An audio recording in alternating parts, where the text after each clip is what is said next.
¿Tú me dices algo? Sí, doctora, yo le digo. Listo, doctora, ya están todos adentro.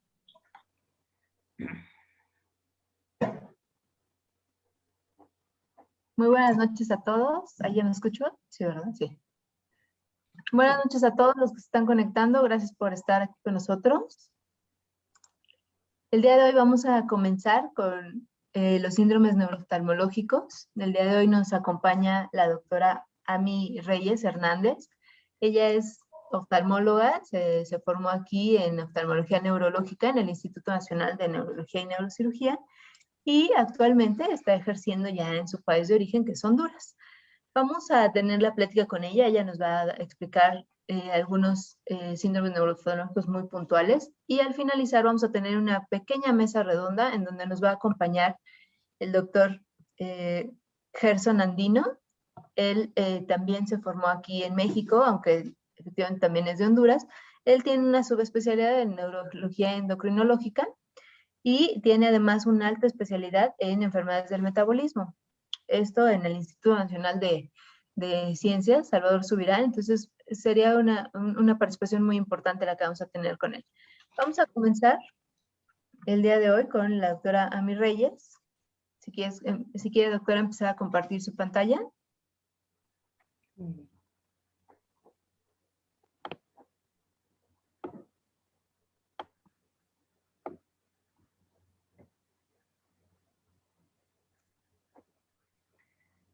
¿Comenzamos?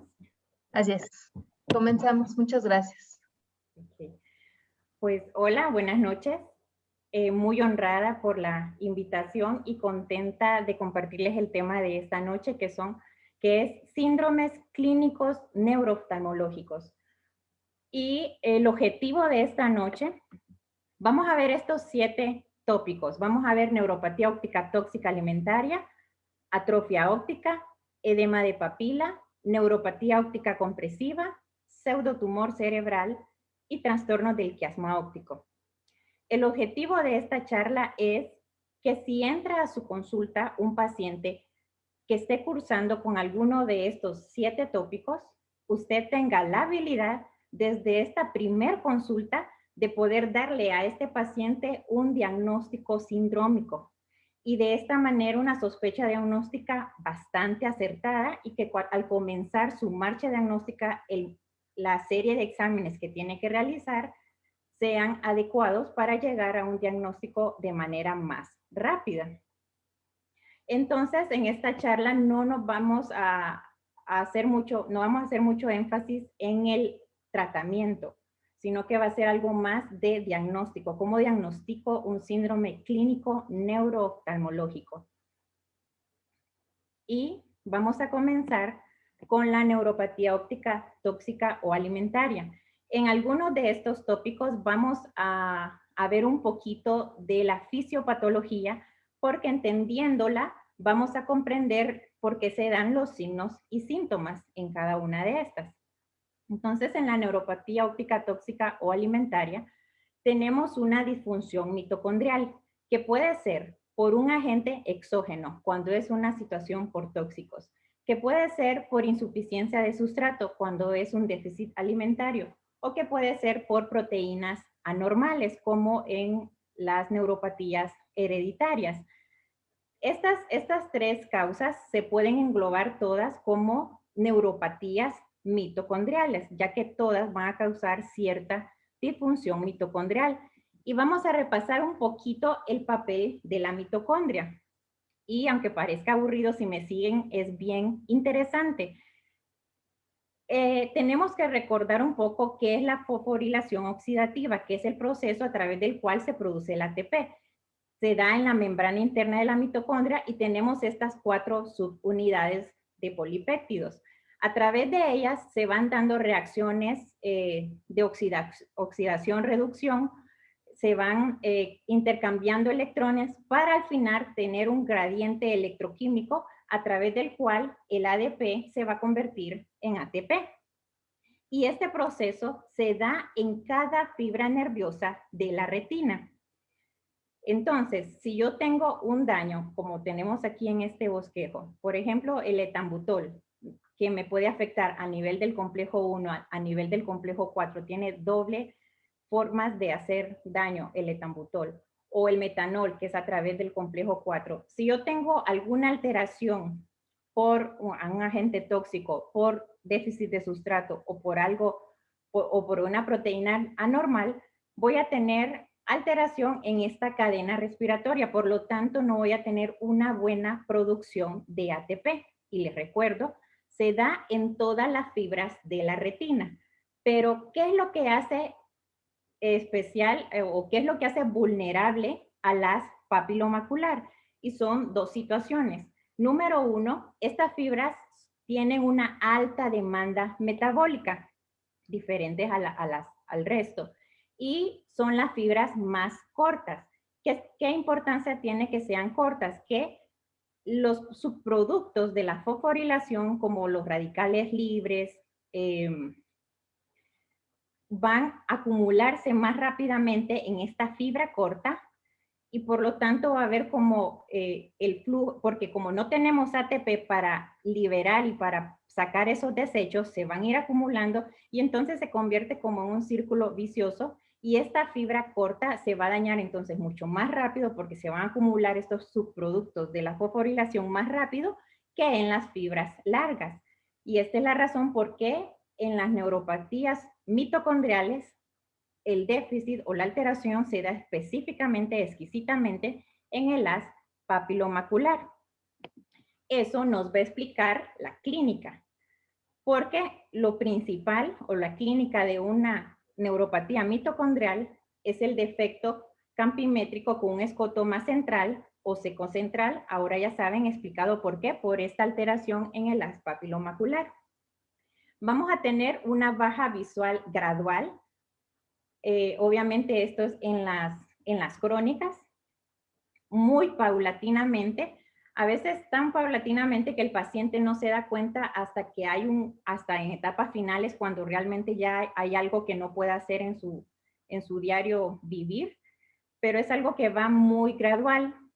Va a haber discromatoxia, no va a haber defecto pupilar aferente relativo porque es bilateral y muy simétrico, entonces no vamos a encontrar un defecto pupilar aferente relativo.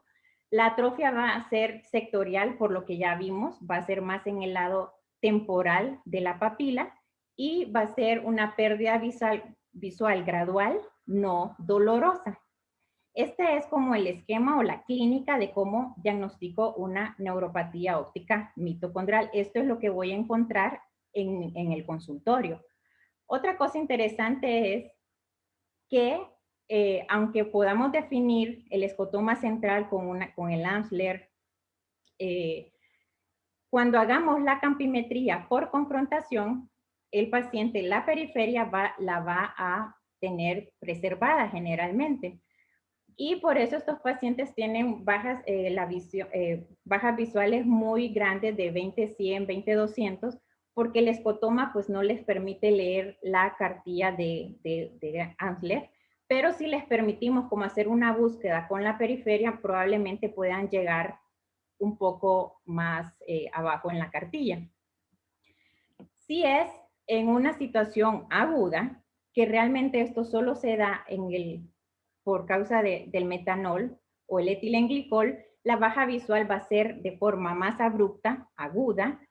Igual vamos a tener un defecto campimétrico como escotoma central o secocentral, discromatoxia, no va a haber defecto pupilar aferente relativo porque igual es simétrico y bilateral. Y la diferencia es que aquí vamos a encontrar un edema de papila que puede ir desde leve a severo. Y también va a ser una situación de pérdida visual no dolorosa. Este sería como el ejemplo clásico de cuando es algo crónico. Vamos a ver los escotomas centrales, secocentrales, y al fondo de ojo vamos a encontrar la atrofia sectorial hacia el lado temporal de la papila. ¿Cuáles son los agentes que están principalmente implicados en una neuropatía óptica tóxica? Pues el metanol y el etilenglicol, que su característica principal es que generalmente es de una forma más aguda, y de esto vamos a ampliar un poquito más en la mesa redonda con la invitación con la doctora Jessica. Bueno, el siguiente es el plomo en los niños, y esto sería muy interesante porque es algo que si al momento de la historia no hacemos un poquito más de preguntar de la casa, del ambiente en que el niño pasa, probablemente pase desapercibido y el niño pueda continuar perdiendo visión. Tenemos también el tabaco con la ambliopía tabaco-alcohol, que es muy debatida, que si es en general el tóxico o si es el déficit nutricional, porque generalmente estos pacientes sustituyen un tiempo de comida por unos cigarros o por alcohol, y entonces es una combinación de ambos. El etambutol definitivamente sería como uno de los medicamentos que todavía se usan actualmente, es parte del tratamiento para la tuberculosis. Y se utiliza por varios meses, entonces es un medicamento que debería de ser sumamente supervisado por parte del oftalmólogo. Puede llegar incluso a dejar ciego a un paciente a las 3 semanas, dependiendo de las dosis. Hablamos de dosis un poco más seguras con 15 miligramos por kilogramo, pero si son dosis más altas que estas, puede incluso dejar ciego a las 3 semanas. Si son dosis bajas, podemos avanzar una mayor cantidad de semanas y siempre observando al paciente. El Inesolid, que se utiliza mucho en las UCIs, pues no sobrepasar más de un mes. La miodarona, también muy conocida por ser tóxica para el nervio óptico.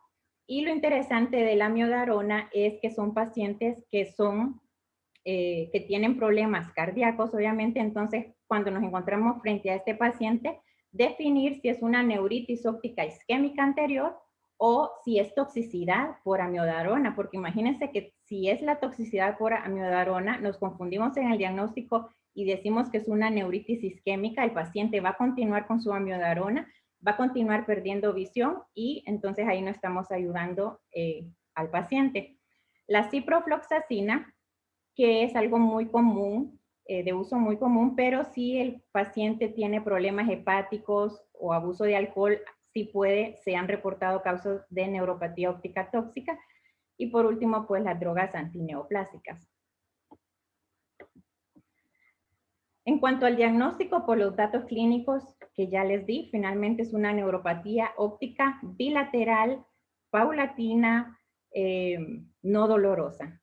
Y los otros paraclínicos con el escotoma seco central o central y la palidez hacia los lados temporales cuando ya ha avanzado, porque también puede llegar al principio el paciente cuando aún no presenta la atrofia. Es importante el historial de consumo de medicamentos, que muy probablemente cuando ya comencemos a sospechar este diagnóstico tengamos que retroceder para reinterrogar a este paciente y ser muy minucioso con sus medicamentos, con la dieta, alguna cirugía bariátrica, exposición a drogas, el consumo de alcohol, el consumo del tabaco. Recordar que el paciente que es alcohólico, pues realmente él nunca va a aceptar. Él cree que es un consumo normal, entonces por eso es como importante ser muy minucioso. La ingesta dietética, ahora con ciertas dietas veganas muy estrictas, también podemos tener aumento de estas neuropatías ópticas por déficit nutricional. Y los antecedentes laborales, si estuvo expuesto a algún tóxico en su trabajo. La neuroimagen es rutinaria para descartar la etiología compresiva porque de cierta manera se comporta igual en el sentido que es bilateral, que es paulatina, aunque la campimetría es muy distinta, pero como no existe tampoco un examen específico en el que yo diga positivo por neuropatía mitocondrial, entonces la neuroimagen se convierte en rutinaria porque tenemos que descartar otras etiologías. Y por último están los hematológicos con los niveles de vitamina B12, B1, B6, folato, ácido metilmalónico, cobre, zinc. Estos realmente yo sé que todos los conocemos. Cuando pensamos en una déficit nutricional, sabemos que lo vamos a mandar. Sin embargo, en mi experiencia e incluso lo que menciona en los libros, es raro que los niveles de vitamina B2 y B1 que le salgan bajos al paciente, porque generalmente estos pacientes son como, llegar a este punto es una combinación de varios datos y encontrarnos con los niveles bajos de vitaminas es raro, aunque finalmente es parte del abordaje. Obviamente el diagnóstico precoz y la sospecha, la abstinencia si es algún tóxico. Hablando del etambutol que se continúa utilizando, si se usa por más de 6 meses puede conducir a un daño irreversible, aún en dosis bajas. ¿Qué podemos hacer? Disminuir aún más la dosis a menor cantidad de días por semana y suplementar con cobre. Este es el primer tópico. Pasando al segundo, la atrofia óptica. En cuanto a la atrofia óptica, es importante definir que esto no es un diagnóstico. Es la etapa final de cualquier neuropatía óptica crónica o es un hallazgo al fondo de ojo, pero nunca va a ser un diagnóstico. Lo primero que nos tenemos que preguntar cuando nos encontramos a esto, hablando del paciente que llegó a la consulta con síntomas muy vagos, y que incluso a veces no esperamos hallarnos frente a una atrofia y hasta que miramos el fondo de ojo nos sorprendemos. Entonces la primera pregunta ante estos pacientes es, ¿esto es real o es pseudopalidez? Porque hay casos de pseudopalidez con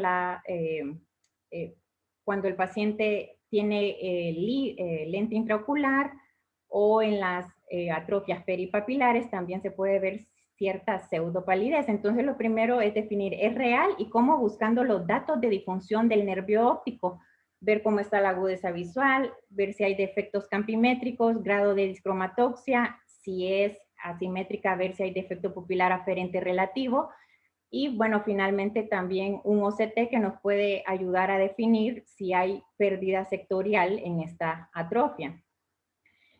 Luego, ¿cuál es el siguiente paso? Si ya definimos que si hay atrofia, buscar las causas comunes.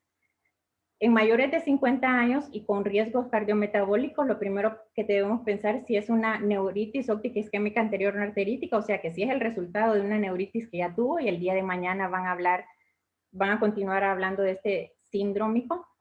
O si es menor, pensar si es consecuencia de una neuritis óptica relacionada a enfermedades desmielinizantes. Esas son las causas más comunes a grandes rasgos. ¿Cómo podemos pensar en esas? Buscando el defecto campimétrico. Si es una neuritis óptica isquémica, pues generalmente va a ser altitudinal y va a concordar con la atrofia segmentaria, al lado contrario. Y finalmente, pues, ¿cuáles son los datos acompañantes? Preguntar, ¿hay cefalea? ¿Hay claudicación intermitente? Buscar datos de la atrofia que estemos sospechando. Entonces, primero, pensar si es real. 2, buscar las más comunes. 3, si aún el paciente no encaja en estas comunes, vamos a continuar pensando, ¿esta atrofia es bilateral o es unilateral? Si es bilateral, generalmente va a ser por causa mitocondrial. Entonces, tenemos que mandar todos los exámenes que ya mencioné de las mitocondriales, interrogar por tóxicos, etc. Y si es unilateral, pues no vamos a ingresar a todos estos otros exámenes de las mitocondriales. Si es unilateral, no vamos a mandar niveles de B12, no vamos a preguntar por tóxicos, nos vamos a concentrar y casi siempre va a ser en mandar una imagen, porque el 20% de atrofias unilaterales generalmente son por neuropatías ópticas compresivas. En cuanto a qué resonancia, los expertos piden tanto orbitaria como cerebral. Yo sé que eso es un gasto bastante grande para el paciente, pero recordar que puede ser tanto a nivel intraorbitario, a nivel intracanalicular, o también puede ser a nivel intracraneal, la neuropatía óptica compresiva. Entonces, hablan de obtener ambas. Finalmente, si la imagen nos sale normal, hay que pensar en entidades infecciosas que pueda que no nos den tanta sintomatología en otro lado y sí provocarme la atrofia del nervio óptico como sífilis o tuberculosis. Y finalmente, si estas salen normal, este paciente tiene que quedar en observación. No le podemos dar de alta tan fácilmente para ver qué continúa con esa atrofia. Como dato importante, por ejemplo, si yo tengo una neuritis anterior, de 4 a 6 semanas ya voy a poder ver la atrofia. Es el tiempo que tarda para que podamos ver la atrofia. Y entre más posterior a la papila esté la lesión, mayor tiempo se va a tardar para ver la atrofia. Entonces, por ejemplo, una compresión al quiasma se tarda mucho más para que podamos ver la atrofia en la papila. Pasando al tercer tópico, tenemos el edema de papila. E igual que el anterior, el edema de papila no es un diagnóstico. Y esto sucede mucho, que revisamos al paciente, la mayoría tenemos a alguien que tome la agudeza visual, que haga refracción, y generalmente el paciente ingresa dilatado al consultorio, y cuando ya lo sentamos en la lámpara y observamos que es un edema de papila, en ese punto ya hemos perdido un dato importantísimo con la pupila, si tiene defecto pupilar aferente relativo o no. Y lo que he visto que se hace de manera muy general es pues mandar una referencia y mandamos al paciente con diagnóstico edema de papila. Entonces definitivamente esto no es un diagnóstico. Tenemos que tratar de ponerle algo que yo le llamo sindrómico de papila. ¿Cuál de todos estos edemas de papila es el que tiene mi paciente? Vamos a ver estos 5 edemas de papila. Cada uno tiene sus signos y síntomas específicos que corren junto con el sindrómico de papila, y cada uno de ellos tienen características al fondo de ojo que también nos puede ayudar a diferenciar entre uno y otro. Vamos a comenzar con la neuritis, aunque no me voy a detener tanto porque el día de mañana toda la hora se va a hablar de eso. Pero en la neuritis lo que tenemos que cumplir es que el paciente va a tener la baja visual que puede ir de leve a severa. Va a tener un defecto campimétrico que concuerde con esa baja visual. Va a tener discromatoxia, algún grado de discromatoxia, y el día de ayer nos enseñaron varias formas de obtener determinar si el paciente tiene un nivel de discromatoxia o no. Si es unilateral o si es bilateral pero asimétrico, el paciente debe de tener un defecto pupilar aferente relativo que puede ser chiquito, pero debe de estar presente. Si no, es muy raro que sea una neuritis. Y puede haber edema de papila o no, dependiendo la etiología, al igual que puede o no acompañarse de dolor. En cuanto al papiledema, bueno, el papiledema sabemos que es cuando es el edema de papila y que es por aumento de la presión intracraneal, solo que en el primer contacto con el paciente no lo vamos a saber, lo vamos a sospechar. Este paciente tiene buena visión de manera general, y la queja en cuanto a lo visual son oscurecimientos transitorios que tienen que ver con los cambios posturales o no. En cuanto a la buena visión, el papiledema, esto es importante porque incluso puedo tener un papiledema inmenso y ya el papiledema estarse cronificando, ya el paciente tener varios meses con ese edema de papila, y aún así continuar con una visión que no es acorde a este edema de papila. ¿A qué me refiero? O sea, miramos un papiledema enorme con hemorragias, con exudados, y aún así este paciente ser 20, 50, 20, 60. Diferente a que esta misma papila fuera una neuritis óptica, el paciente nunca tendría un 20-50, un 20-60, probablemente por una neuritis. Y ese edema, el paciente sería no percepción de luz o movimiento de manos. Entonces, a eso me refiero con una buena visión. Siempre el papiledema va a conservar una buena visión comparado contra el mismo edema de una neuritis óptica. También el papiledema va a tener poca discromatoxia, no hay un defecto pupilar aferente relativo, y puede tener dolor retroocular. ¿Por qué es importante esto? Porque nos podemos confundir con el dolor a los movimientos oculares que puede presentar una neuritis óptica. El papiledema puede tener este dolor retroocular por el ensanchamiento del espacio perióptico. ¿Y qué otros síntomas vamos a interrogar? Pues generalmente el paciente va a tener cefalea, va a tener tinnitus pulsátil. Esta cefalea es más cuando el paciente está en decúbito, por lo tanto, el paciente se duerme y se despierta en la madrugada con dolor, con cefalea intensa, con vómitos. Esta es como la característica de lo que nos podemos encontrar al interrogatorio si estamos sospechando un papiledema. La papilopatía diabética es como un espectro de una neuritis óptica isquémica anterior, pero sin llegar a una neuritis. Por lo tanto, el paciente va a tener en general buena visión, va a haber poca discromatoxia, no hay un defecto pupilar aferente relativo.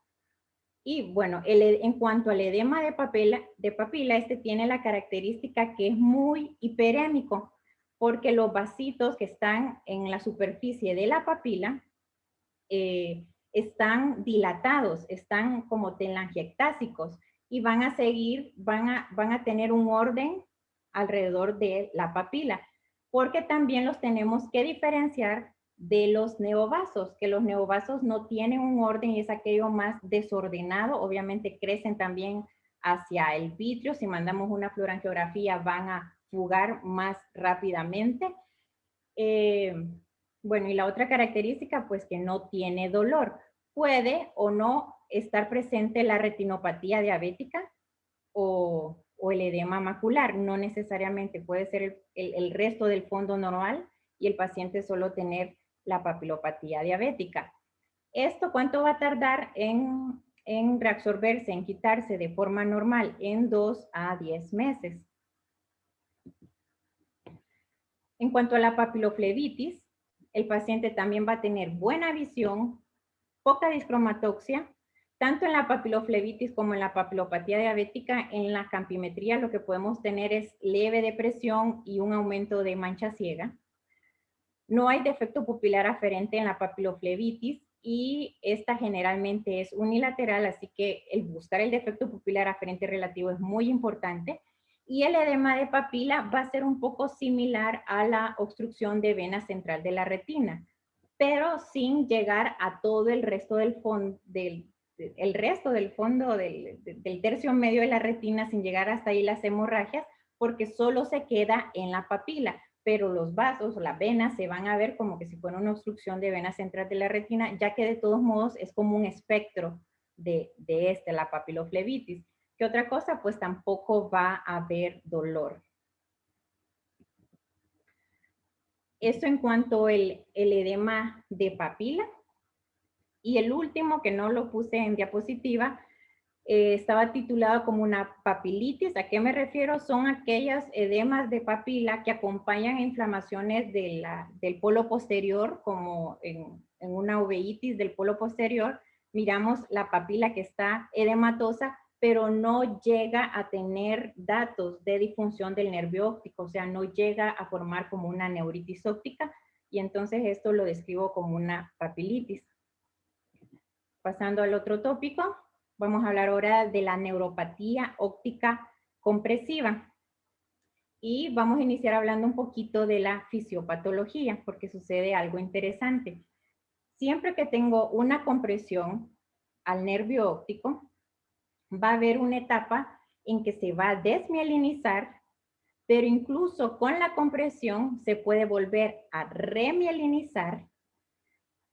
Y si el daño sigue, va a llegar definitivamente a un daño irreversible.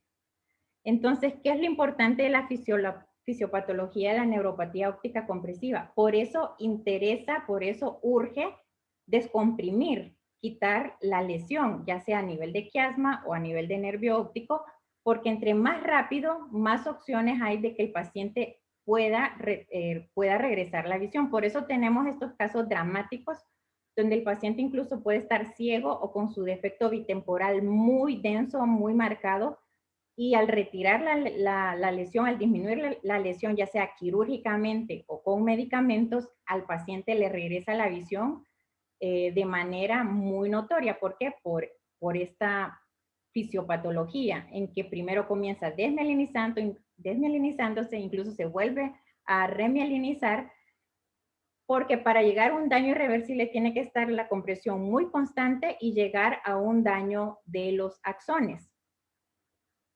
Pero al principio es algo más como desmielinizante.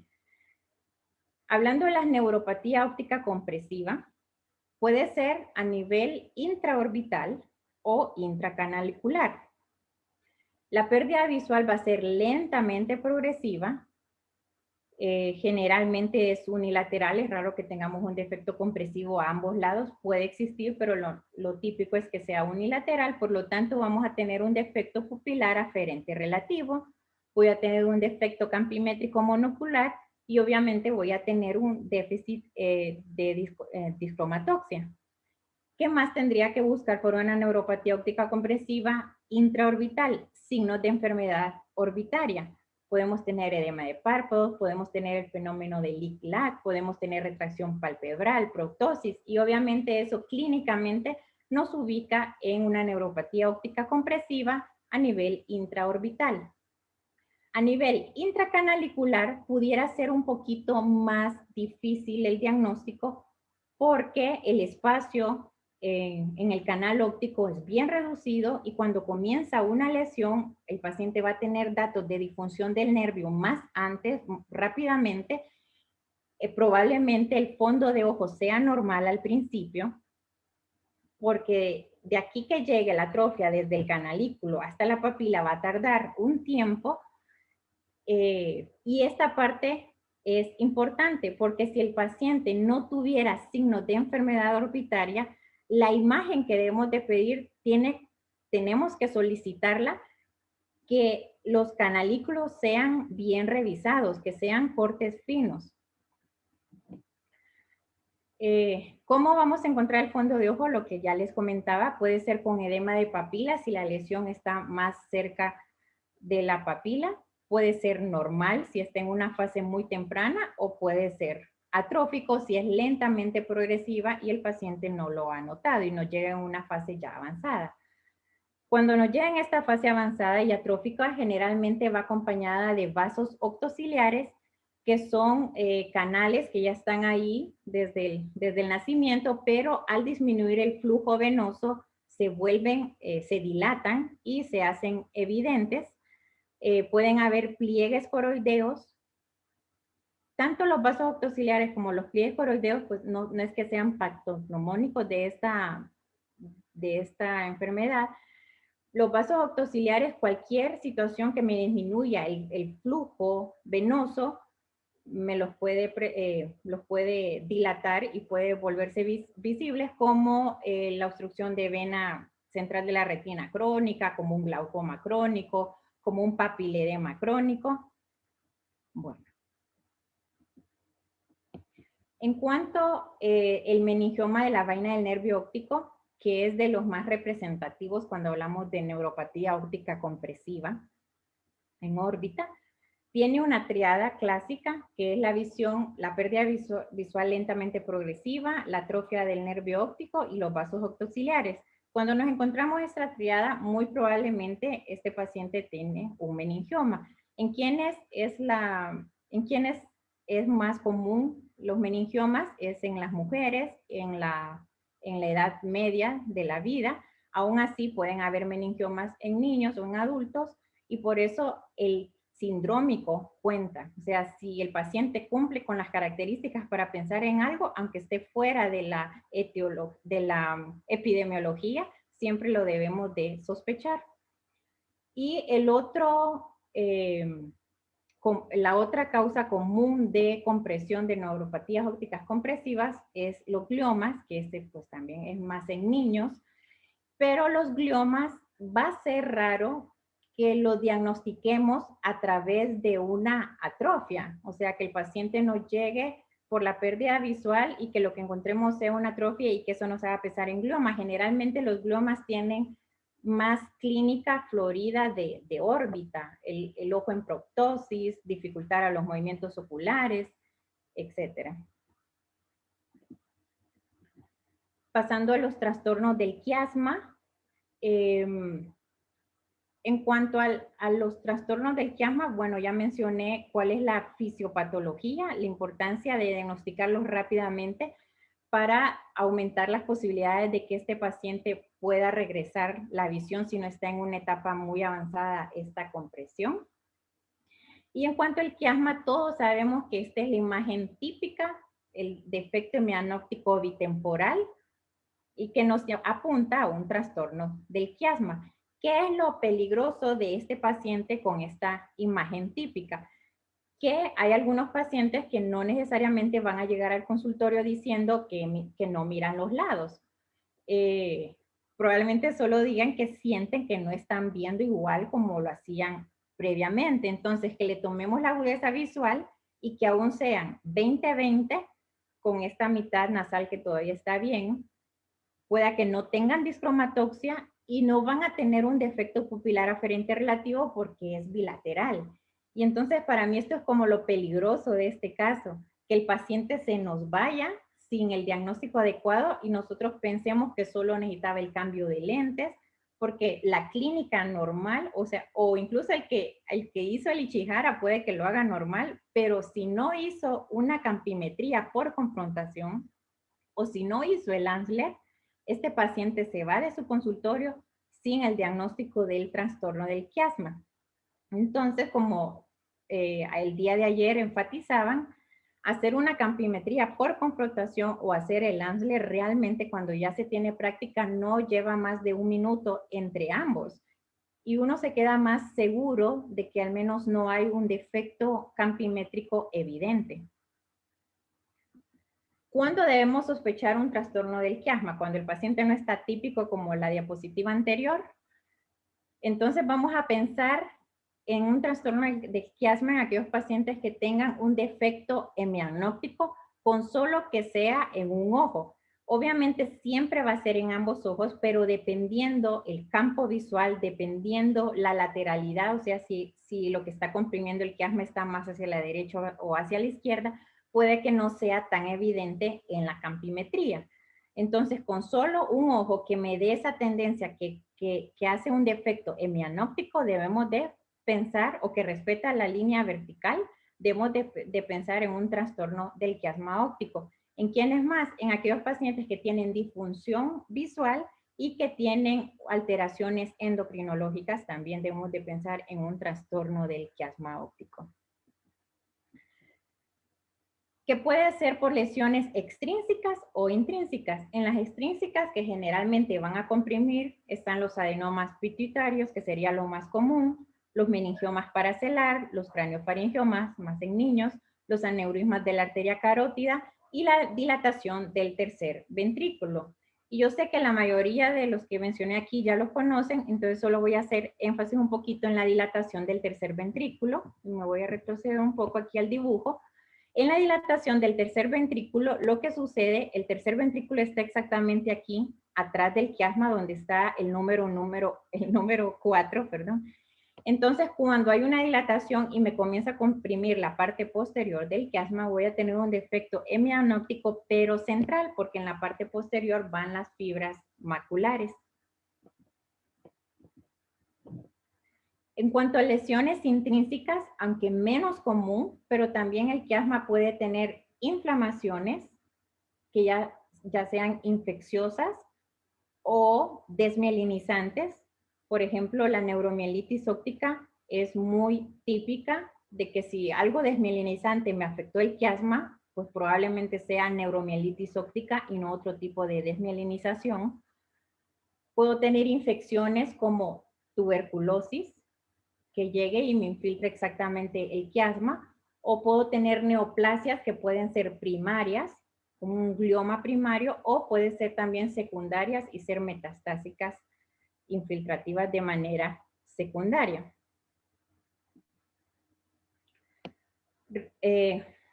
Aquí tenemos un ejemplo que lo que quiero que observen aquí, yo soy muy consciente que cuando hablamos de temas neurooftalmológicos, el campo visual cinético es como lo básico, lo primordial.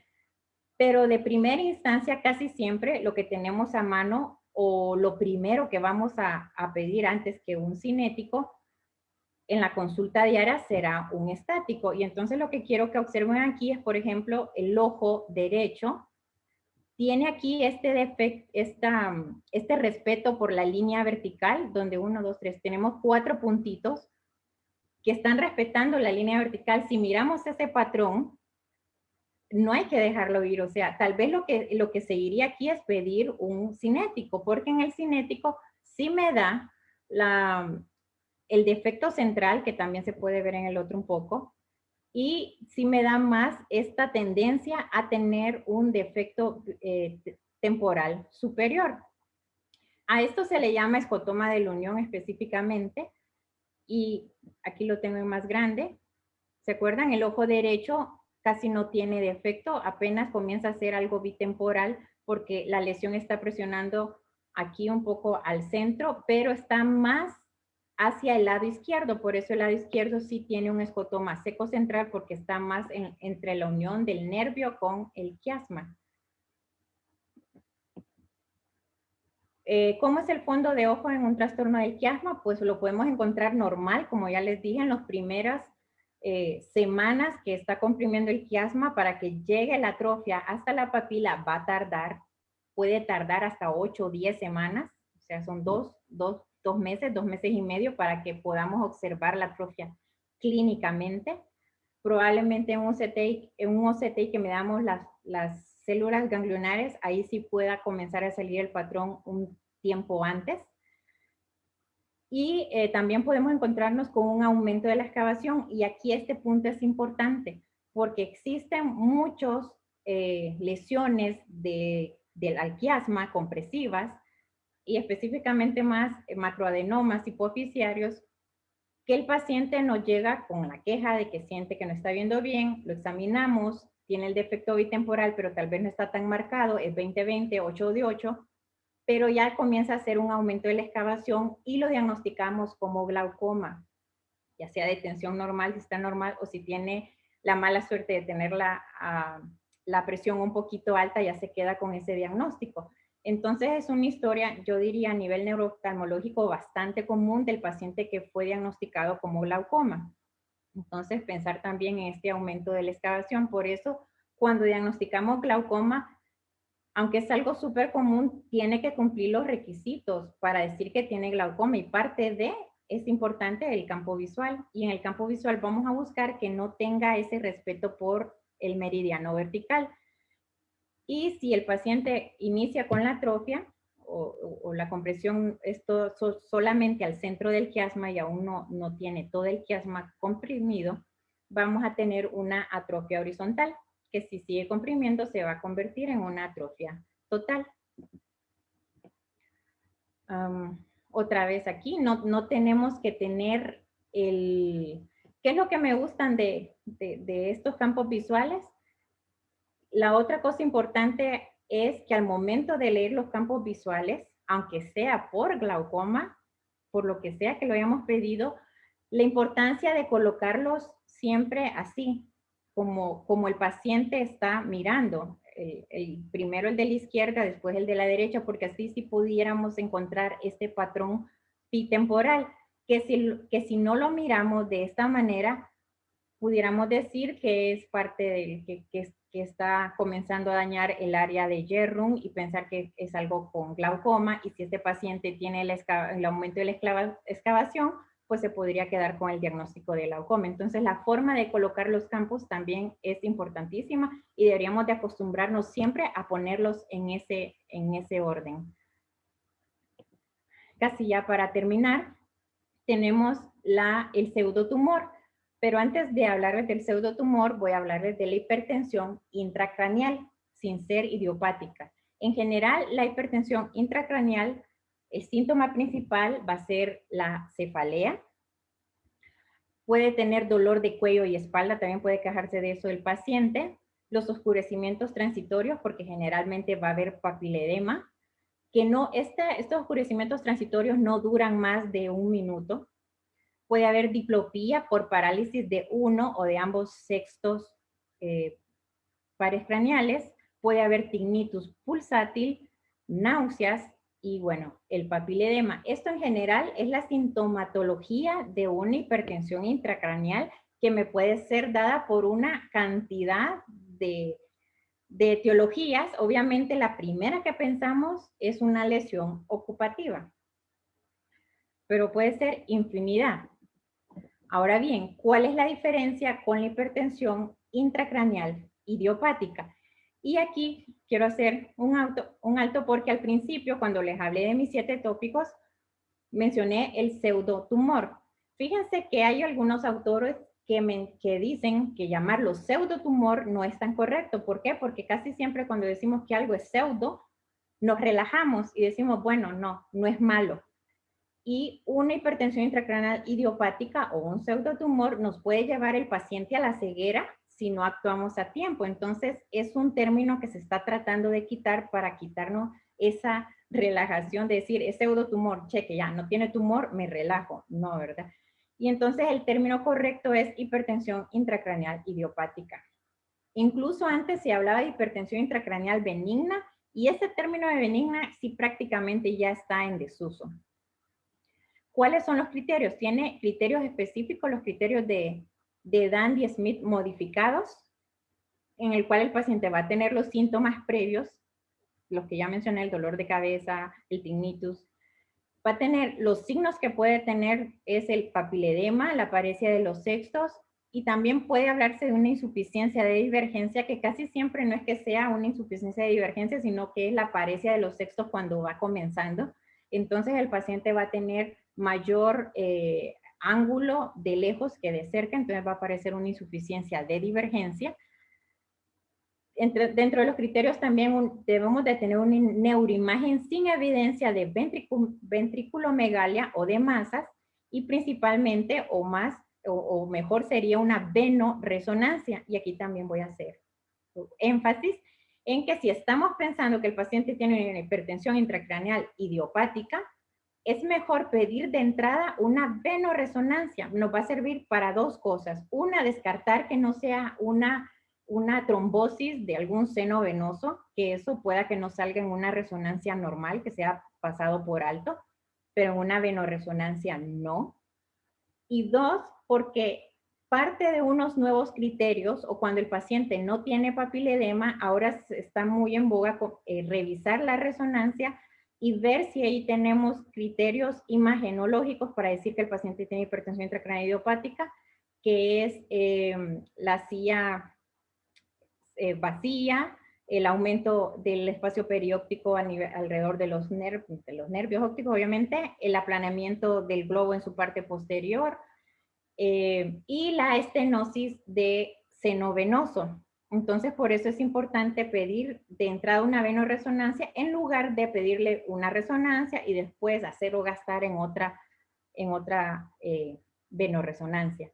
La presión de apertura tiene que ser mayor de 25 centímetros de agua y la composición del líquido cefalorraquídeo tiene que ser totalmente normal para decir que es una hipertensión intracraneal idiopática.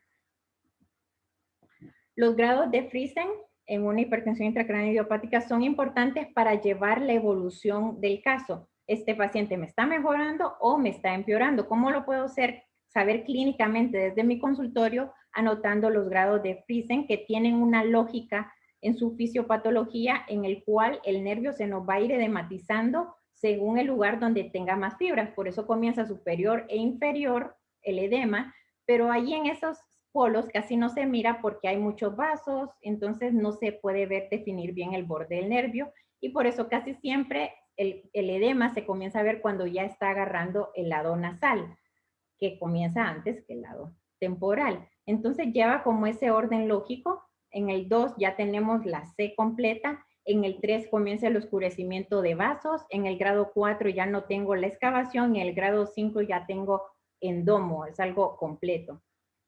No tiene nada que ver con pronóstico, no tiene nada que ver con etiología, simplemente nos ayuda a definir cómo va el paciente en su evolución. El papiledema o la hipertensión intracraneal idiopática también tiene fases, en el cual primera, el papiledema ser incipiente, que aquel que va comenzando, no estamos seguros si eso no es papiledema. Podemos mandar una fluoroangiografía para ver si fuga o no.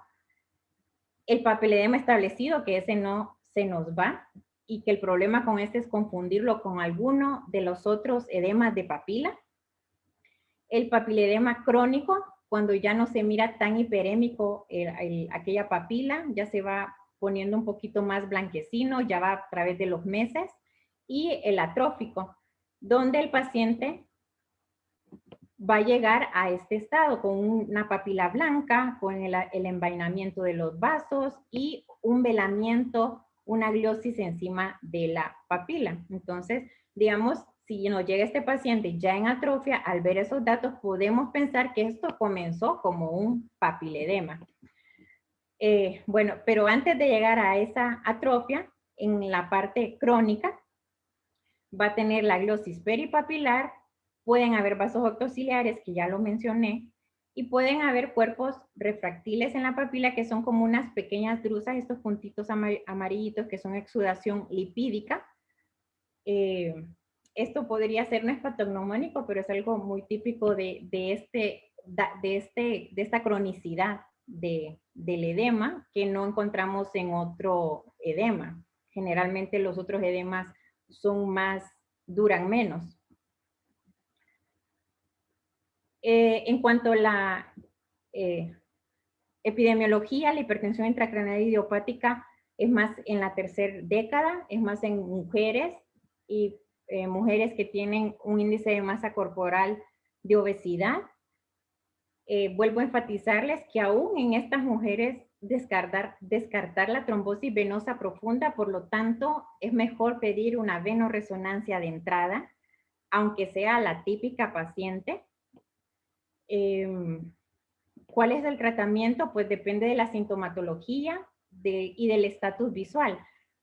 En el paciente típico, porque existen dos hipertensiones intracraneales idiopáticas, como la típica que dura meses, que el paciente está con el papiledema y la visión no está tan mal, y está la hipertensión intracraneal idiopática fulminante, que en cosas de semanas, en 3-4 semanas, el paciente puede quedar ciego y es algo más agresivo. Obviamente en esa de entrada va lo quirúrgico, pero en el otro tipo, en la que es más crónica, podemos poner al paciente a bajar de peso, ya que la mayoría van a estar en un índice de masa corporal de obesidad. Con solo bajar el 6% del peso, el paciente ya va a ir disminuyendo su presión intracraneal, obviamente, pero ahí inicia, entre más baje, mejor. La acetazolamida, que se puede llegar, bueno, siempre se habla de los 4 gramos, pero es difícil llegar a eso, pero definitivamente sí comenzar con 1 gramo e ir aumentando, porque este es como otro error común en el que miro que dan acetazolamida 500 al día y eso pues no es la dosis que llega a nivel del sistema nervioso central. Si el paciente no tolera la acetazolamida, también está el topiramato, y que el topiramato tiene algunos beneficios como reducción del apetito. Si la cefalea es muy florida en el cuadro, también el topiramato pudiera ayudar un poquito más. Están las opciones quirúrgicas que ya mencioné, cuando el paciente no puede hacer la parte médica y está perdiendo visión, entonces ni modo va a llegar a una derivación ventrículo o lumboperitoneal. Y la fenestración es cuando el paciente tiene, o incluso ya se le hizo su derivación ventrículo lumboperitoneal, pero continúa perdiendo visión o no mejoró visión porque se compartimentalizó el espacio perióptico y entonces aunque bajó la presión como intracraneal, a nivel de espacio perióptico continuó alto, entonces por eso se ha visto que en estos casos la fenestración, después de una fenestración sí podría mejorar la agudeza visual. El seguimiento es campimétrico, o sea, definitivamente en el seguimiento los campos visuales son importantes, tanto cinéticos como estáticos. Como este es un paciente que generalmente va a ser 20-20, podemos hacer un estático y podemos ir midiendo cómo la desviación media va mejorando conforme el papiledema vaya mejorando. Y ojo con el seguimiento con el OCT únicamente, porque puede que el paciente esté presentando atrofia y con el OCT creer que va mejorando, porque el OCT ya está en verde y tal vez el paciente está presentando atrofia. Situación que sí va a percibirse en una campimetría. Entonces es algo completo, no solo con OCT, sino también el campo visual es muy importante en la hipertensión intracraneal idiopática. Bueno, y eso es todo lo que tengo para compartirles de los síndromes neurooftalmológicos, de estos 7 síndromes. Y ahora en la mesa redonda tengo 2 invitados. Vamos a comenzar con la doctora Jessica.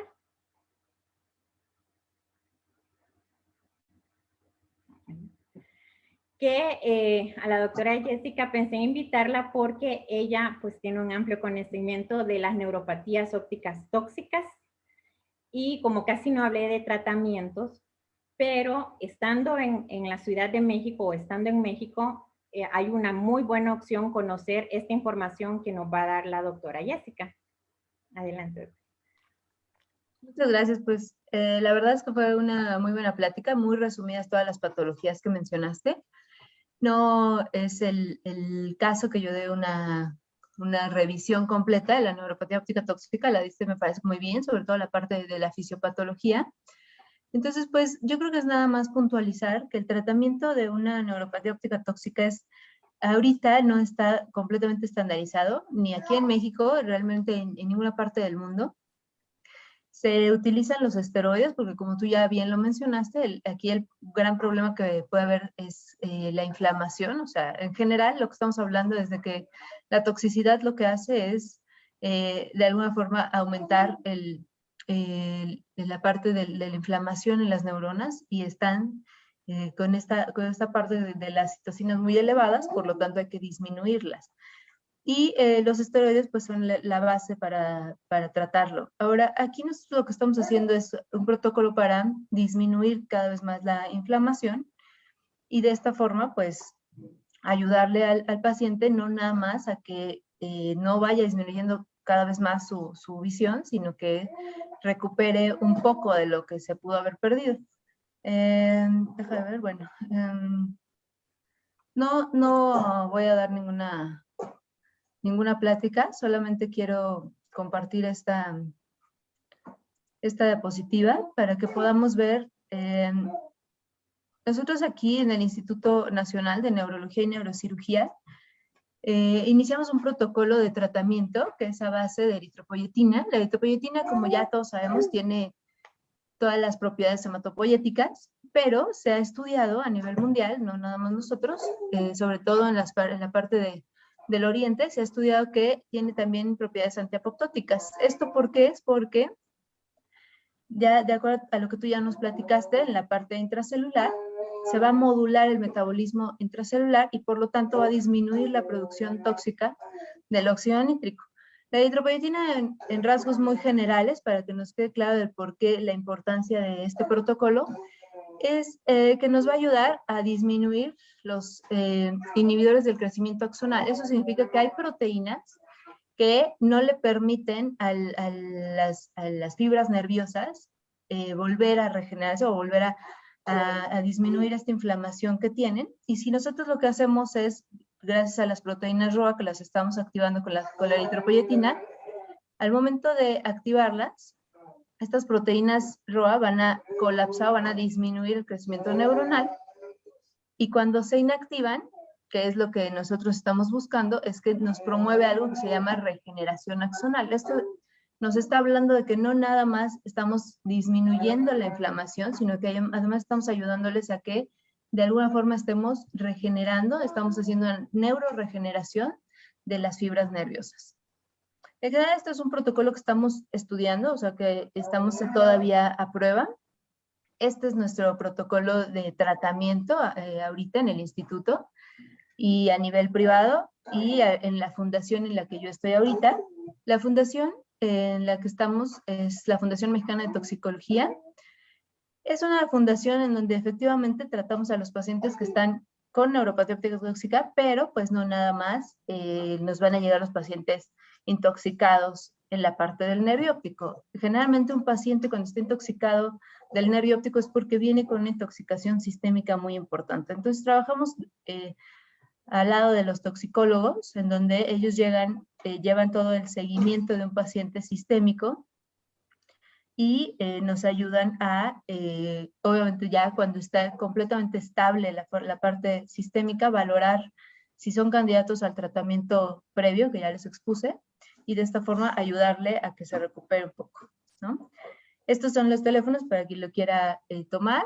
Es una patología que muchas veces pensamos que es muy poco frecuente, que no la vamos a ver o que no nos llegan casi. El problema aquí es que pues estos pacientes se quedan muchas veces en el médico de primer contacto, que ya no les ofrece más tratamiento, o pues llegan ya después de 2, 3 meses o hasta más, y que lamentablemente tampoco les podemos ofrecer tratamiento. Entonces, sí es muy importante por lo menos tener como esta noción de qué podemos hacer de inicio si nos llega un paciente que lleva 1 o 2 días, que después de haber ya sea ingerido, inhalado algún tóxico, o como tú ya lo mencionaste, no nada más son tóxicos inhalados o ingeridos, puede ser hasta medicamentos, pueden ser después de descartar toda una serie de patologías, pues el decir que es algo tóxico, instaurarle un tratamiento inmediato para que podamos ayudarle, ¿no? Muchas gracias por aceptar la invitación a la mesa redonda, doctor, y por esta información valiosa para actuar en los primeros días, horas, antes que todavía se puede darle una oportunidad al paciente, ¿verdad? Y por otro lado, tenemos en la mesa redonda también al doctor Gerson Andino, el doctor Gerson Andino, que es endocrinólogo, neuroendocrinólogo, y lo invité para que nos ampliara un poco más en algo que nos sucede muy común en nuestros consultorios.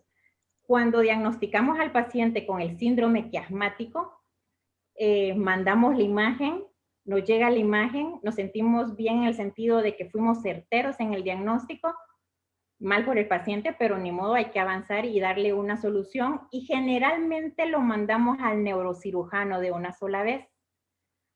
Aquí hay otras opciones que platicar antes de mandarlo al neurocirujano, y para eso invité al doctor Gerson Andino para que nos ampliara un poco al respecto. Buenas noches, doctor. Hola, buenas noches, Ami. Muchísimas gracias por la invitación. Como bien lo comentaste, dentro de lo infrecuente de la endocrinología, el tratar a un paciente con adenoma de hipófisis resulta para nosotros no tan infrecuente, debido a que para nosotros pues, la glándula hipófisis es la glándula maestra. Gracias a la producción de diferentes hormonas en esta glándula, pues muchas glándulas diana u órganos diana, como llamamos, pues pueden actuar de una manera integral. Efectivamente, estos adenomas de hipófisis, nosotros los clasificamos desde el punto de vista funcional o no funcional.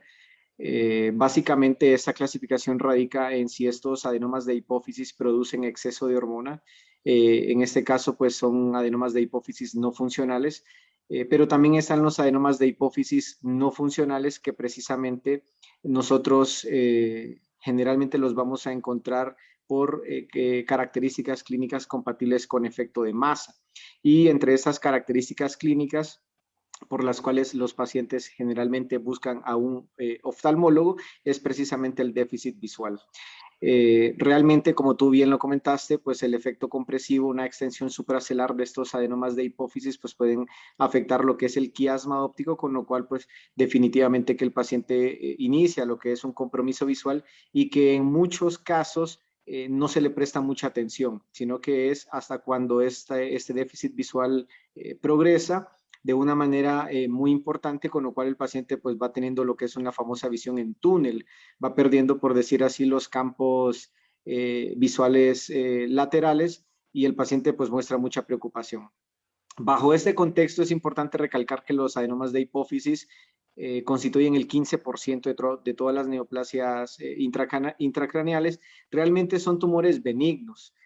Si nosotros sacamos una estadística a nivel global, vamos a ver que más o menos por cada 100,000 personas vamos a encontrar de 80 a 90 personas afectadas con estas condiciones, y muchos de estos pacientes pues van a detectarse a través de estudios de imagen que son practicados por cualquier otra situación, los famosos incidentalomas hipofisarios, como ser aquellos pacientes que de repente acuden por una caída, se cayeron, por ejemplo, se les hace una tomografía para ver si existe la presencia de un hematoma y se ve sobre la región hipofisaria la presencia de un tumor. Entonces, habiendo dicho esto, realmente cuando el paciente tiene un déficit visual y busca al oftalmólogo, y es a partir de aquí donde el oftalmólogo indica un estudio de imagen, en este caso una tomografía o una resonancia cerebral, donde también el enfoque no es tan exacto, pero sí se logra visualizar lo que es la silla turca. El siguiente paso realmente sería enviarlo con el endocrinólogo, puesto que hay que hacer una evaluación hormonal, una evaluación clínica, antes de enviarlo de manera directa donde el neurocirujano. Una de las razones fundamentales por las cuales una vez que se detecta esta lesión celular es indicativo enviarlo primero donde el endocrinólogo es porque a través de este perfil hormonal hipofisario podemos encontrar si existe algún exceso de hormonas. Y bajo este contexto lo principal es si existe una elevación de la prolactina, algo que nos sugiera la presencia de un prolactinoma. Bajo esta premisa, los valores de prolactina que nos van a orientar a que efectivamente se trate de un prolactinoma generalmente son arriba de 200 nanogramos por mililitro, y esto es importante dejarlo bien claro porque si efectivamente nosotros estamos ante la presencia de un prolactinoma, realmente el tratamiento no es quirúrgico. Hoy en día las guías de manejo de este tipo de tumores perfectamente nos dan la posibilidad de tratarlo con tratamiento farmacológico, específicamente los agonistas dopaminérgicos, donde está ampliamente demostrado que el 85-90% de los pacientes tratados con estos agonistas dopaminérgicos tienen una excelente respuesta en cuanto a reducción en los valores séricos de prolactina, una mejoría increíble en cuanto a la clínica de estos pacientes y además de eso una reducción tumoral. Claro, es una reducción tumoral que no se va a lograr en cuestión de semanas, es una reducción tumoral que posiblemente conlleve meses e incluso años. Pero si algún paciente con un prolactinoma se llega a operar porque se envía de manera directa con el neurocirujano, es indudable de que después de la cirugía habrá que tratarlo con un agonista dopaminérgico porque definitivamente que el remanente tumoral que generalmente queda en muchos de estos casos pues va a volver a crecer. Entonces, bajo este contexto, siempre es importante enviarlo primero con el endocrinólogo porque a veces las características clínicas no son tan evidentes. Por ejemplo, hay adenomas de hipófisis secretores, por ejemplo, de hormona de crecimiento que engloba lo que es el contexto clínico de un paciente con acromegalia. Y claro, si el tratamiento eminentemente es quirúrgico, pero muchos de estos tumores, dependiendo de la extensión que tengan, encontrada en la resonancia de CIA turca, podrán beneficiarse primero de dar un tratamiento farmacológico con agonistas de somatostatina y una vez que se logra reducir cierto tamaño tumoral, poder enviarlos a un procedimiento quirúrgico. También están los pacientes que tienen un contexto clínico compatible con un síndrome de Cushing. Generalmente estos tumores, la gran mayoría son microadenomas por los cuales difícilmente van a llegar a una consulta de oftalmología por déficit visual, pero siempre es importante pues hacer una evaluación hormonal inicial para poder luego enviar con el neurocirujano. Y además de los déficits visuales, es importante recalcar que muchos de estos pacientes pueden llegar a tener un hipopituitarismo o un panhipopituitarismo por efecto compresivo de las células tumorales sobre las diferentes células que producen las hormonas a nivel de la hipófisis y que por lo tanto si no se reconoce un déficit hormonal y este paciente es enviado de manera inmediata a neurocirugía, pues posiblemente se pueda pasar por alto este déficit hormonal y por lo tanto pues pueda complicar un poquito más la recuperación en el posoperatorio de cada uno de estos pacientes. De tal manera de que no es tan infrecuente encontrar que muchos pacientes lleguen a la consulta por déficit visual. Obviamente el examen físico que ustedes hacen pues les da una idea muy clara de que posiblemente existe una afección sobre el quiasma óptico, sobre el nervio óptico. Entonces, a partir de aquí, pues el siguiente paso sería solicitar una resonancia magnética de CIA turca con gadolinio. Y si se encuentra una lesión, pues el siguiente paso es enviarlo primero para una evaluación clínica, en este caso el endocrinólogo, y ya estos exámenes de laboratorio irán dando la pauta de cuál es el siguiente paso a seguir, si se envía con el neurocirujano, si se puede hacer uso de un tratamiento farmacológico o en el caso de que de repente la ubicación de esa lesión compromete estructuras adyacentes, de repente pues ni el tratamiento quirúrgico, perdón, ni el tratamiento farmacológico, sino que será enviarlos directamente a un tratamiento de radioterapia convencional o radiocirugía. De tal manera de que siempre es importante pues tener esa comunicación. Yo en lo personal pues estoy muy contento aquí en Tegucigalpa porque pues gracias a Dios pues contamos con la participación y la ayuda de AMI, hemos podido trabajar en equipo y pues de una u otra manera pues logramos mantener esa comunicación no solamente entre neurooftalmología y neuroendocrinología, sino que también pues con el neurocirujano y el neuroradiólogo. Entonces, pues muchísimas gracias por la invitación, Ami. Y bueno, pues cualquier cosa cualquier comentario, pues estamos a su disposición. Bueno, muchas gracias por aceptar la invitación y no sé si nos quedamos por aquí o... Y muchas gracias, doctor Gerson. Agradecemos que haya aceptado la invitación a esta sesión. Me parece que no sé si hay algún problema con el chat nuevamente. Hay algunas personas que me dicen que no les permite mandar preguntas, pero si alguien tiene una pregunta para la doctora Reyes o para el doctor Andino, si gusta pueden levantar la mano y les damos les activamos el audio, porque sí creo que tenemos algún problema en el chat.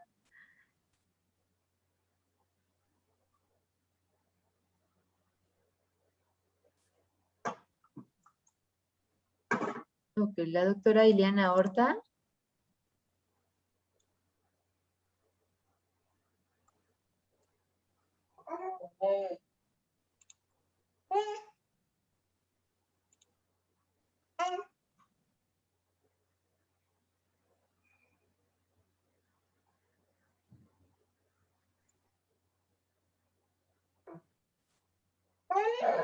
Doctora Ileana Horta.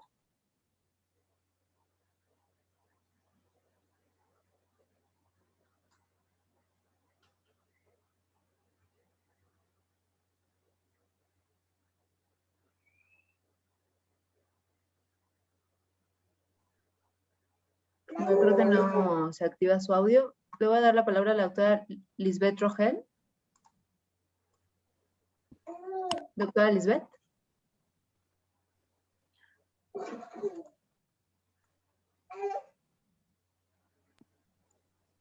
Hola, buenas noches, ¿me escuchan? Sí, doctora. Hola, buenas noches. Bueno, primero que nada quiero felicitarlos, excelente plática. Y bueno, mi pregunta es para la doctora. Quisiera saber si tiene alguna experiencia con pacientes que hayan estado en contacto con pesticidas y qué tipo de defecto campimétrico causan. Bueno, gracias por la pregunta. Es que en general todas las neuropatías mitocondriales o que tengan esta fisiopatología, el defecto campimétrico que me van a provocar va a ser escotomas centrales y secocentrales por la fisiopatología, porque lo que se va a dañar es el haz papilomacular de entrada.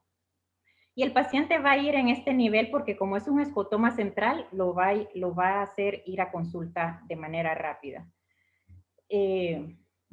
Bueno, o aunque sea paulatinamente progresiva, pero va a comenzar como un escotoma central. Entonces, siempre cualquier tipo de toxicidad o de neuropatía óptica tóxica va a ser ese tipo de escotomas. La verdad que asumiría que es lo mismo en los plaguicidas, pero no he tenido una experiencia directa de tratar a alguien que me llegue por una neuropatía óptica tóxica por plaguicidas. Ok, muchas gracias, doctora.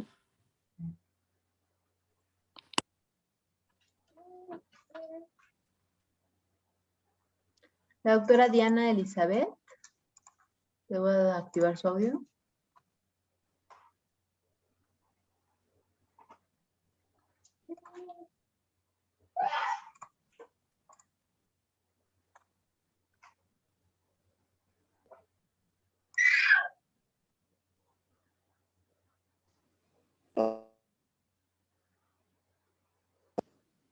Hola. Buenas noches. Hola. Buenas noches, ya.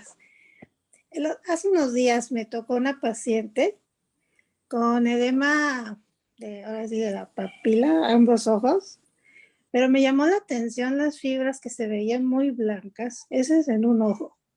Y en el otro se veía la imagen como de papiledema, pero a la hora de hacer presión con el lente de 3 espejos, se blanqueaban mucho las fibras.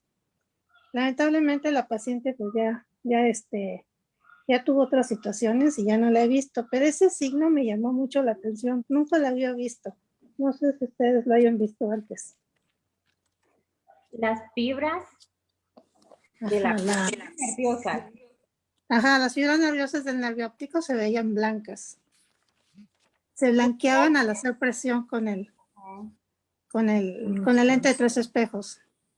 No es que conozca el nombre del signo, pero pudiera ser, hay un momento cuando hay edema donde los capilares de la cabeza del nervio óptico se resaltan mucho, son muy evidentes, entonces el nervio se mira como hiperémico, y que sea que cuando usted aumentaba la presión, entonces lo que se blanqueaba no era tanto la fibra, sino que esta fibra chiquitita capilar que un nervio normal ni se mira, pero cuando hay edema como que resalta un poquito y da esa sensación del nervio hiperémico. Entonces tal vez pudiera ser eso, que se blanqueaba esos capilares, no tanto la fibra. No los capilares, era todo el contorno del disco óptico.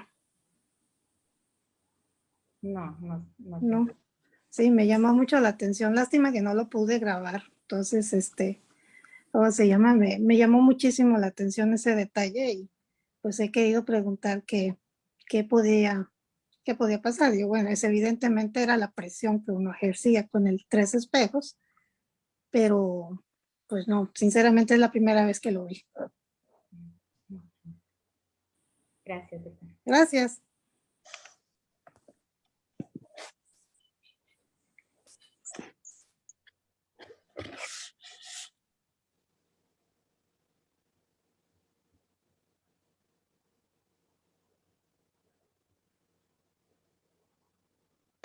Si me ayuda el ingeniero Adolfo a activarle el audio a la doctora Eliana Horta.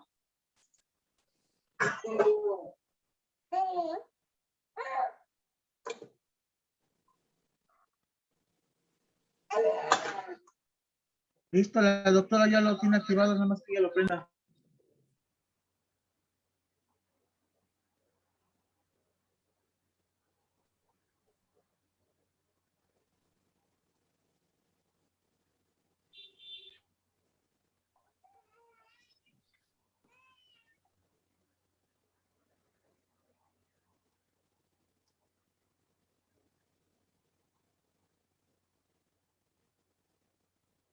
¿A quién activaron el micrófono?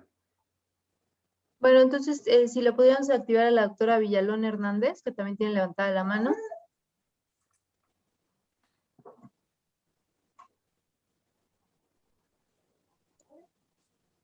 Muchas gracias, buenas tardes, felicidades por la plática. Recién tuve un paciente joven de unos 28 años con antecedentes del uso de cocaína, alcohol y tabaquismo intenso. De primera intención, la consulta fue por ojo rojo, bilateral. Me llamó la atención una mala fijación, las agudezas visuales en ambos ojos sin corrección, 20/200 aproximadamente. Al ver la papila encontré una copa óptica muy parecida a glaucoma. Sospeché glaucoma, pero las presiones más o menos como de 7 décimos cada una, las presiones normales 15, 16 y con la paquimetría aproximadamente 14 y 15. Así que le mandé un campo visual encontrando una disminución de la sensibilidad de ambos ojos bastante importante. En uno de ellos con una sensibilidad macular abajo aproximadamente como de 22 y en el otro de unos 34. Haciendo toda la historia clínica y lo que está pasando este chico, me da la impresión de que es una alteración retiniana generalizada por los tóxicos. ¿Qué experiencia tiene o qué publicaciones hay, doctora Ami, en relación a estas tres drogas juntas? Gracias. Cocaína, alcohol y tabaco. Bastante intensos todos, aunque ahorita está tratando ya de rehabilitarse. pero sí me llamó la atención esa disminución generalizada. Estoy por hacerle anteojos. Estoy esperando nada más que mejore un poco, que deje un poco, está comprometido, ¿verdad? A dejar los tóxicos, pero sí me llamó la atención. Toda la retina con una disminución importante, hasta de 8 decibeles, toda, totalmente toda. Bueno, recordemos que, o sea, sí es toda, pero toda los 30 o los 24 grados centrales. Sí, sí. Ajá. Es un 24/2 el campo visual. O sea, no sabemos realmente cómo está la periferia media o la periferia y si el daño solo está igual en el haz papilomacular, que es lo que me evalúa un 30 o un 24. Sí. Principalmente, ¿verdad? Uh-huh. Entonces, realmente no sabemos si es solo algo de haz papilomacular o si es algo retiniano en general, como para decir algo retiniano. Sí está descrita lo de la ambliopía tabaco-alcohol y como mencioné, aún no definen si es la toxicidad en sí o el déficit nutricional, porque estos pacientes sustituyen los alimentos por los tóxicos.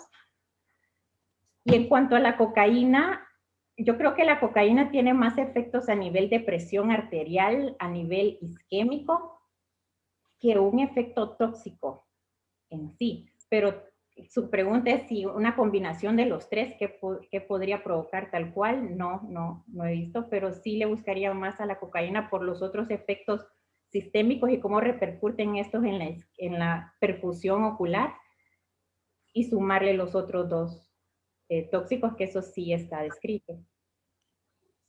Sí, sí, gracias.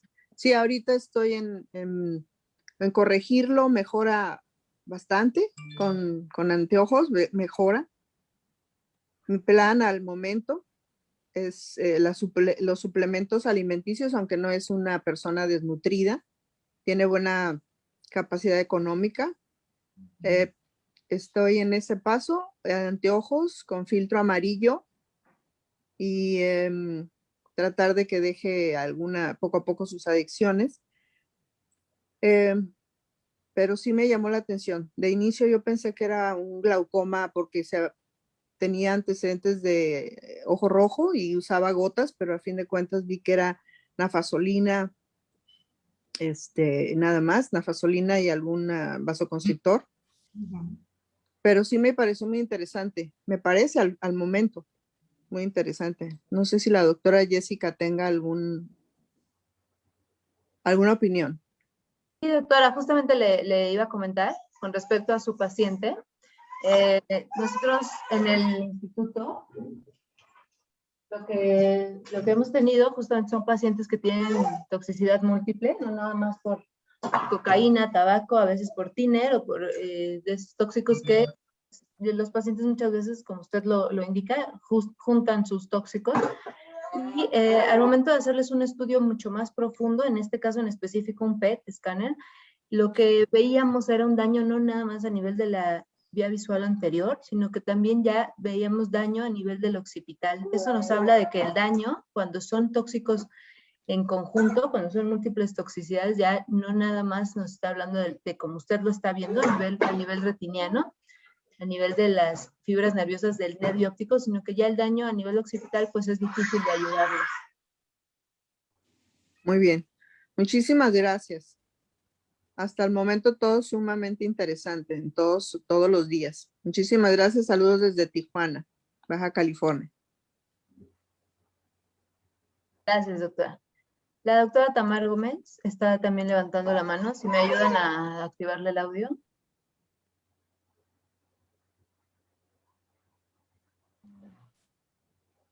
Hola, buenas noches a todos. Yo solamente quiero felicitarlos.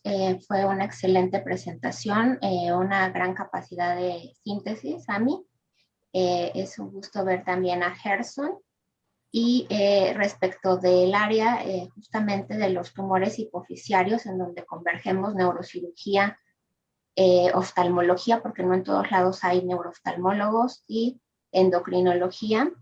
yo quisiera decir que el papel del oftalmólogo es no solamente del diagnóstico, sino del seguimiento y de reconocer muchas veces la recidiva de estos tumores gracias al buen seguimiento oftalmológico. Y una herramienta no sustituye a la otra. Un paciente puede tener conservada la agudeza visual, pero un deterioro campimétrico o un deterioro de fibras nerviosas en el OCT, que nos puede implicar factores pronósticos de recuperación visual desde el diagnóstico.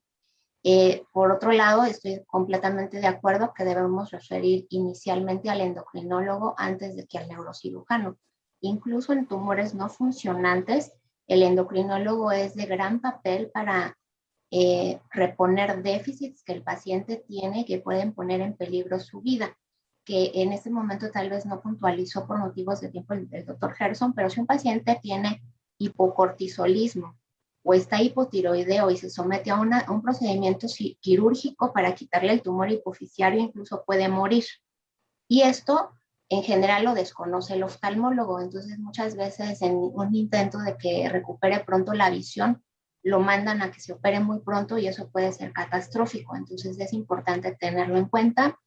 Y bueno, en cuanto a las neuropatías tóxicas, pues ahora la pandemia ha exacerbado mucho, seguramente aquí en el foro hay muchos oftalmólogos que hemos atendido pacientes con neuropatías ópticas mucho más que antes de la pandemia. Y pues creo que nada más. Muchas gracias y muchas felicidades. Gracias, doctora. Muchas gracias, doctora Tamar, por su intervención. Y sí, efectivamente, digo, es algo que como no era como el punto dar toda una plática de neuropatía óptica tóxica, o sea, nos vamos a enfocar en general pues a las patologías que ya habló la doctora Reyes, muy bien explicadas, pero sí, definitivamente la neuropatía tóxica en estos tiempos de pandemia, como usted bien lo dijo, se incrementaron y por lo tanto sí se incrementa más la necesidad de instaurar un tratamiento y de que los oftalmólogos como de primer contacto también conozcan el tratamiento que se pueda utilizar. Algo que quisiera recalcar es que no expliqué como tal el protocolo, o sea, porque no di las cantidades, porque me están preguntando en cuanto las cantidades de eritropoyetina con las de esteroide, no las especifiqué como tal porque no es un tratamiento protocolizado todavía, no está aceptado como un tratamiento para la patología, es un protocolo que estamos llevando en el Instituto Nacional de Neurología y Neurocirugía, y lo que me gustaría es que si tienen algún paciente de este tipo, sea referido al instituto para que le podamos iniciar el protocolo, ¿no? Para que no sea tratado de forma externa, creo que sería mucho mejor protocolizarlos allá. Vamos a continuar con el doctor José García. Gracias, doctora. ¿Me escucha? Sí, muy bien. Excelentes ponencias. Enhorabuena para los ponentes. Solo una pregunta. ¿Puede repetir el tipo de campo que se presenta por compresión posterior del quiasma cuando crece el tercer ventrículo? Es un defecto bitemporal, pero solo a nivel macular. Entonces se hacen los dos campitos bitemporales, pero solo como en los 10 grados centrales, 15 grados centrales, así iniciaría. Bitemporal. Uh-huh. Muy bien, solamente del centro. Perdón. Sí, solamente del centro. Sí. Nasal. Son las fibras nasales. Uh-huh. ¿Nasales? Las fibras, las que van atrás del quiasma son las fibras nasales. Sí. Central. Uh-huh. Entonces, por eso será igual el campo visual temporal. Temporal. Porque también las hemianopsias binasales se presentan cuando hay compresión lateral del quiasma, ¿verdad? De los dos lados. Ajá, pero lateral, sí. Lateral. Muy bien. Gracias, doctora. A usted.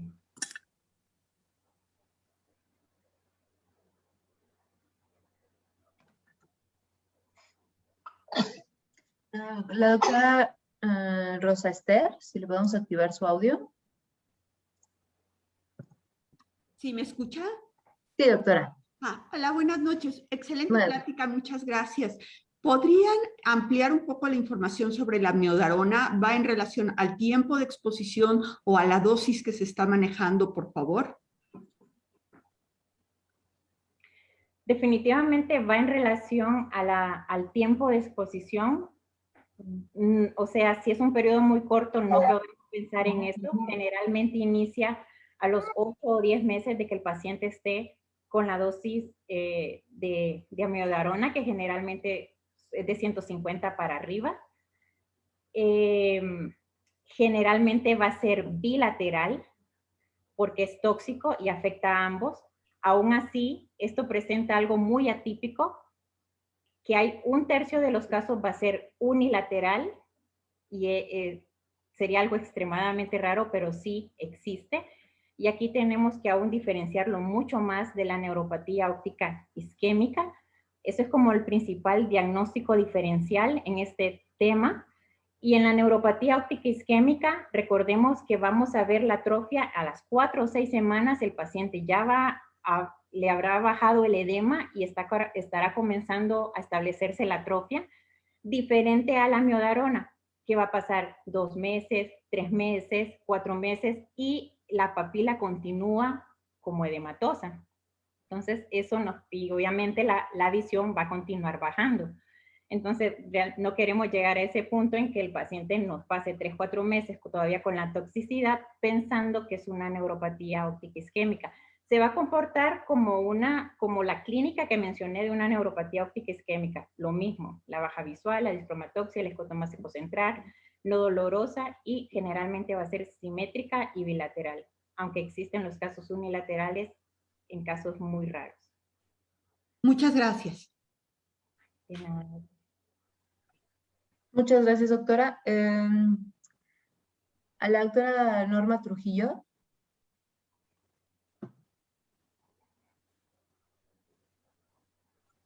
Bueno, buenas noches. Sí, doctora, ya se escucha. Muchas gracias. Felicidades, primero que nada.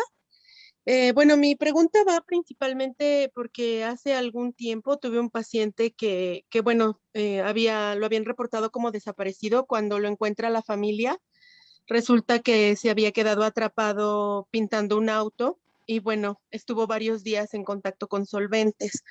Cuando yo lo reviso con tenía las papilas en midriasis media, las pupilas, perdón, en midriasis media, y sus nervios ópticos ya se observaban francamente pálidos. Esto fue de cuando lo encuentra la familia a cuando yo lo reviso, pasaron realmente muy poquitos días y la visión estaba en PL, los dos ojitos. El señor todavía se encontraba muy desorientado. O sea, mi pregunta principalmente es, ¿tiene que ver o sea, ese paciente todavía podría haber sido recuperable o tiene que ver el grado de baja visual para saber si un paciente que haya perdido visión por tóxicos para entrar en el protocolo, o un paciente que ya esté en un grado tan avanzado como este paciente, que la familia refería que antes de que tuviera este problema de que se quedó encerrado en un taller que estaba él pintando y al parecer tuvo este accidente y se quedó con los solventes. Antes él veía bien y trabajaba y todo, y fue a raíz de este contacto con los solventes que quedó con este problema visual. O sea, ¿este paciente ya no sería recuperable?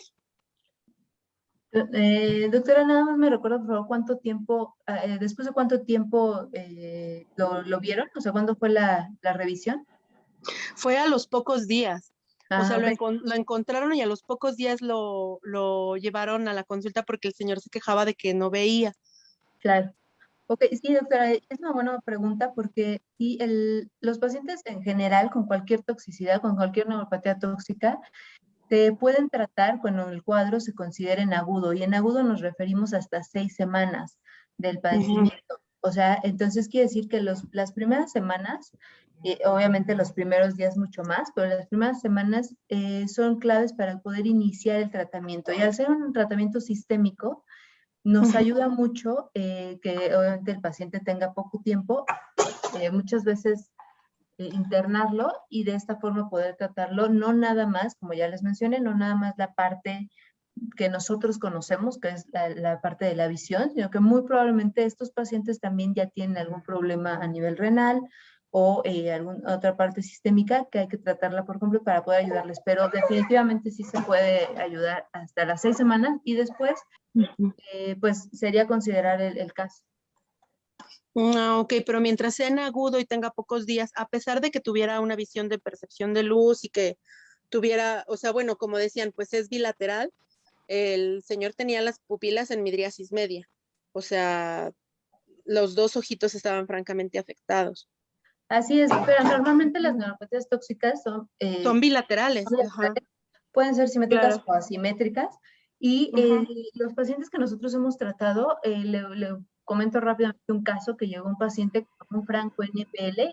Ahorita la doctora Ami también ya comentó los casos que nosotros consideramos como trágicos y que a la vez se vuelven importantes por eso, porque pacientes con percepción muy baja de la luz o a veces que no lo perciben, con tratamiento inmediato o muy cercano al problema, los podemos ir recuperando poco a poco. Definitivamente no van a recuperar la visión que tenía antes, o sea, es algo muy importante, ¿no? Pero la regeneración neuronal sí la podemos llevar a veces hasta el paciente que le estoy comentando llegó a un 20/400 cuando fue visto de inmediata. Entonces, sí, aquí lo más importante y creo que el mensaje que podemos mandar el día de hoy es que cualquier neuropatía tóxica se puede tratar, ¿no? O sea, no dejarla nada más con el esteroide, dejarla que evolucione sola, no. Mejor hay que tratar de ofrecerle lo más que se pueda.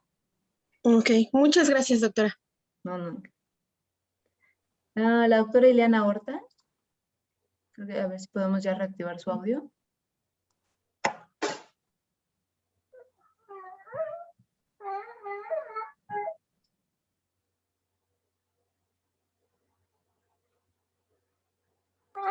Tenemos problemas específicamente con el chat de la doctora Horta. Si podemos darle activación al de la doctora Olimpia Chávez. Doctora Olimpia.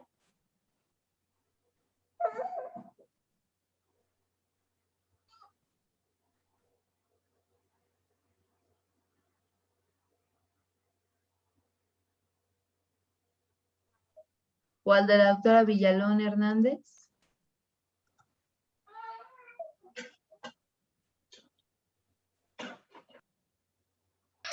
Gracias nuevamente, Jess.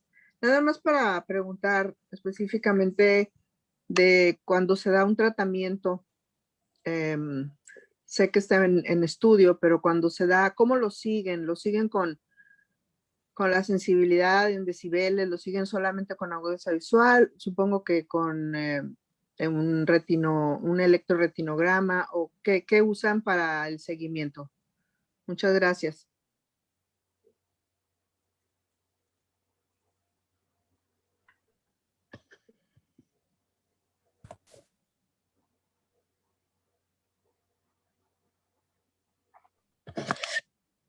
¿Sí se escuchó mi pregunta? Sí, doctora. Doctora Ami, ¿quiere comentar algo? Pero es el seguimiento de las tóxicas, ¿verdad? ¿O de cuál? Entendí que era de la tóxica.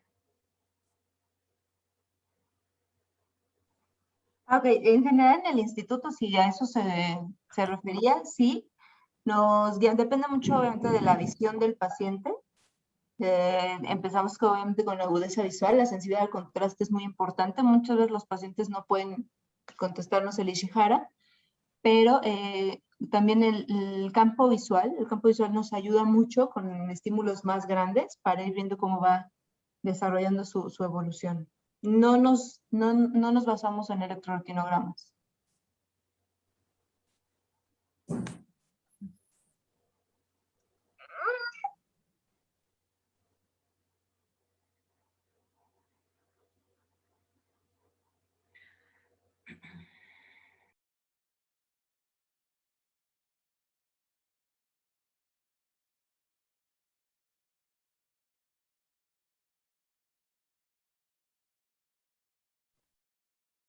Creo que estamos teniendo un poco de problemas también con los audios, pero a ver si podemos activar el de la doctora Tamar Gómez.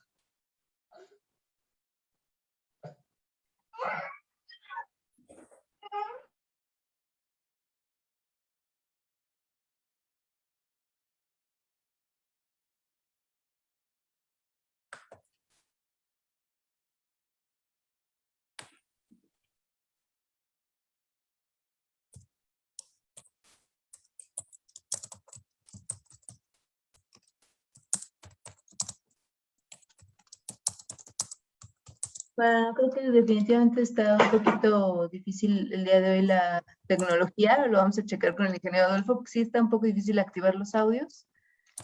Y el chat pues también no nos está ayudando mucho.